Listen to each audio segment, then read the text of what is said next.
So,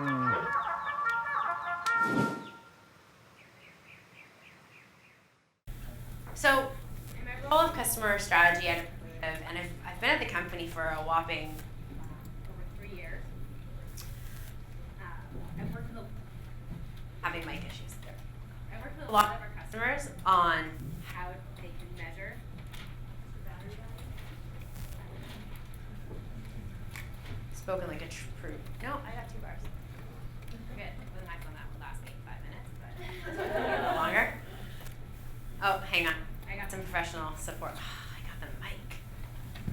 Okay. Are you gonna turn this one off? Yeah, we'll have that. All right. So I get the pleasure of working with a lot of our customers and how they can really track the value of their advocate marketing program. So today I'm going to talk to you. I'm going to give you 4 commandments of your advocacy ROI. Now, we all came here today for one of 2 reasons. One, like me, you used to go to summer camp and now you're an adult and it's inappropriate for you to do that. Or 2, you have some level of interest in implementing an advocate marketing program. So let's talk about how you can actually justify spending the time, the resources on actually implementing that program. But first, I want to take you through a brief history of some of my favorite highlights in the marketing world. We're going to kick things off with the good old days. You know, the Mad Men, they ruled the world, some whiskeys in the morning, cigarettes in the office, throw a couple ideas on the wall, splash it out. You got some impression-based marketing, not trackable. Who really cares? It's really creative and fun. But really, marketers started getting wise to that. And today's gold medal marketers, like you all, are data-driven. They're metrics-driven, and that's just not good enough. And the rise of new technologies and call to actions, personalized URLs, marketers started being able. You guys are just throwing me for a lot of loops today. So marketers started to really be able to track where their spend was going and the value that every single dollar that they spent and what that actually meant to their bottom line. And as offline moved to online, we started to be able to get more granular with the tracking of our marketing spend, being able to assess every step that your prospect or your potential buyer or your customer is taking online and the directions that they're taking, what actually influences their buying process, and how valuable are those investments. And now we're on to the next big trend in marketing, putting your customers first. Who here has a customer initiative, customer marketing initiative for the next year? It's a mandate on their plate. None of my customers in the audience are raising their hands. Come on, people. So, if you follow Serious Decisions, Bob Peterson talked about how 2015 is the year of the customer. Small companies, big companies, doesn't matter. Everyone is saying, this year we're putting the customer first. But at the end of the day, where you spend the money is all about one thing. All right, so we're gonna make it worthwhile that at 6 a.m. this morning when I was practicing, I woke up all of my neighbors. So on the count of 3, I want everyone to shout, show me the ROI. Please do not leave me hanging. Show me the ROI, people. 1, 2, 3. Show me the ROI! Awesome. Yes, show me the ROI. No one here would do an email marketing campaign without tracking that. No one would do a PPC ad without tracking that. So why, as customer marketers, are we still doing impression-based, basically, marketing? We're throwing a bunch of stuff out there. We all know it's really important, but we're not tracking it. Why? It's kind of hard. We haven't really figured it out. So hopefully I'll be able to help you out there today. I'm going to share 4 categories. Wow, that was easier. I didn't have my hands full. 4 categories of how we measure the ROI of your advocate, or how you can measure the ROI of your advocate program. And as I said, this stuff isn't easy. You heard from Jeanette earlier today from Hootsuite on how she measures the ROI of her advocate program. 80% retention, 95%, I think it was 95% retention rates. That works for her company. What I want you to take away in the next 4 pillars is what can you apply today? Starting off with the easiest to track, and the most obvious, lead gen. Bring some leads into the funnel, they convert, they become customers, everyone's really happy. It's really easy to understand. Last night we got to celebrate our second annual BAMI's Awards, Best Advocant Marketing Programs of the Year. So I'm going to talk to you a little bit about some of our customers who do some of this measurement today, starting with Blackbaud. Blackbaud they launched an amazing referral program, got basically their target year's worth of referral leads in the first 3 months of their program. But here's the really compelling aspect. They got a 37% conversion rate. That is extremely efficient marketing. That's a conversion rate that CMOs and VP of marketing have really, they dream about. They have inappropriate dreams about. But they managed to get that with their referral program. Don't Not only that, Wharton School of Business actually did a study to show that referred leads spend 16% more than non-referred leads. So don't just track the funnel of your referred leads, but actually take that cohort of your referred leads and see over time, are they more valuable to your company? Do they spend more? Is their sales pipeline faster? Do they refer new customers at the end of the day? Start to try and get some trends on that cohort of referred customers that came to your company. Next off is pipeline acceleration. So Jackie yesterday from Insight Squared, this is a really great story. It's a 0 to hero, right? Before she implemented her program,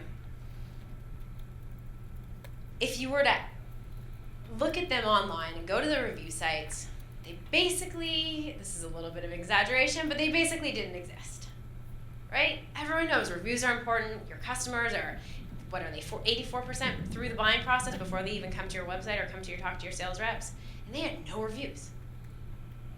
Well, in a few months, or if you look at them today, they are at the top of the list on all 3 major review sites.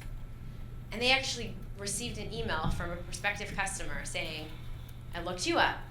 I got an email from one of your SDRs. I looked you up, and you were the highest rated over all of your competitors on G2 Crowd for customer satisfaction. So I'm going to take that call because of that. That is valuable marketing. Jenny Berthium, I saw you laughing. Stand up for a second. I want to highlight Jenny from Oracle Marketing Cloud. Thank you. I want you to remember her face because I want you to go talk to her later today if you run references. Does anyone in the room do references today? Manage some sort of reference program? So earlier this year, Jenny went through a bit of a painful exercise because she doesn't use Salesforce, and she used to use Salesforce, and now she doesn't. So it was a little bit of a manual process, but it was worth it. She went and she figured out every single reference that she and her team and her advocates contributed to, and looked at all of the revenue that brought into the company. References are important. No one's denying that references aren't important. But when Jenny could show her executive team the amount of revenue that she actually influenced, there were some eyes opening up. It was impressive, and she got a lot more clout for the program that she's implementing because of that. People like dollars. You have to impress those gorillas in the room somehow. You need to demonstrate the value, and that's how. Content creation and earned media. So, some people pay for content. And earned media, you literally can't pay for that. So, you need your advocates to help you generate your content and spread the word. Bo Bandy from Ready Talk, Bo knows, that's her Twitter profile, or Twitter handle. Bo knows that her customers speak better and more passionately about her company than anyone else. And through her content, her award-winning content creating advocacy program, she was able to generate more than 750 trackable leads to her pipeline. How do you do that? So, a few ways, a few suggestions for you.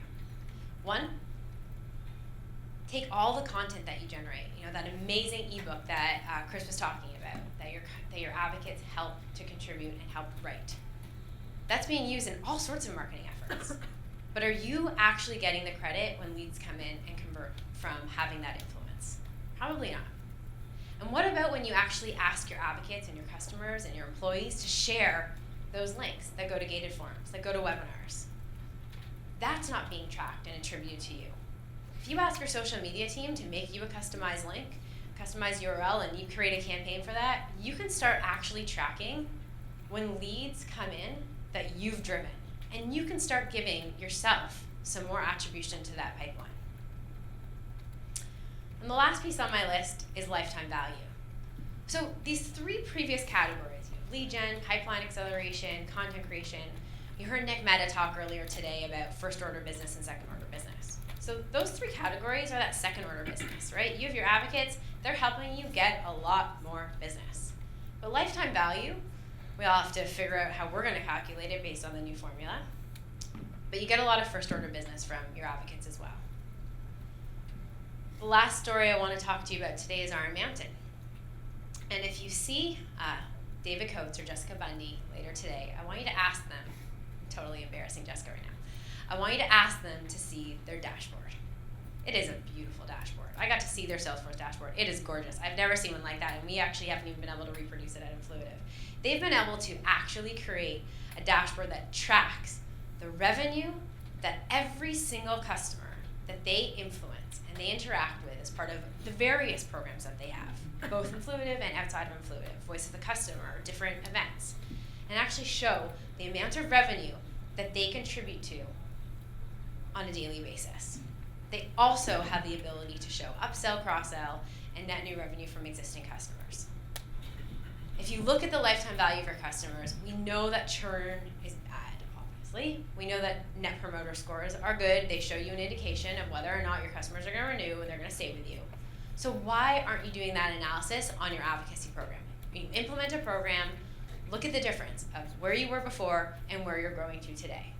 Take your cohorts of customers who you interact with through all the various programs that you have today and say, okay, what's my churn rate of my advocates? What's my NPS score of my advocates versus the rest of the world? And you're going to start to get some proof that your programs are really working and they're really driving a lot of revenue. So I walked you through a brief history of marketing, how we started off as morning drinkers with our whiskey to data-driven, metric-driven marketers who drink at night like the rest of the world, and shared a few stories. And I encourage you to do, if you do one thing after this conference, I'd love you to go back to your team and figure out which of these areas can you start tracking immediately, which works for your company. And I encourage you to talk to myself or any of these companies that I mentioned today and any of our customers on how they're doing it today, because you can learn a lot from the people in this room. Thank you very much.